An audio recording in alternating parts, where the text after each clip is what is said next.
Malaysia கோலாலம்பூரிலிருந்து சீனா தலைநகர் Beijing வரையிலான MH370 Boeing ரக விமானம் 227 பயணிகளுடன் 10 பணியாளர்களுடன் 2 விமானிகள் உட்பட 239 நபர்களுடன் மார்ச் 8, 2014 ஆண்டில் மலேசியாவிலிருந்து புறப்பட தயாராகிவிட்டது. 36,000 அடி உயரத்தில் பறந்து கொண்டிருந்த விமானத்திலிருந்து ஒரு அலர்ட் மெசேஜ் ஒன்று வருகிறது.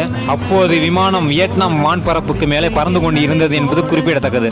உடனே ரேடார் சிக்னலிலிருந்து மாயமான விமானம் அதனுடைய தொலைத்தொடர்பு துண்டிப்பு அடைந்து விடுகிறது.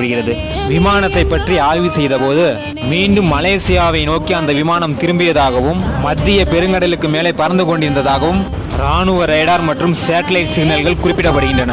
அனைத்து உலக நாடுகளும் இணைந்து தேடுதல் பணிகள் செய்கின்றன.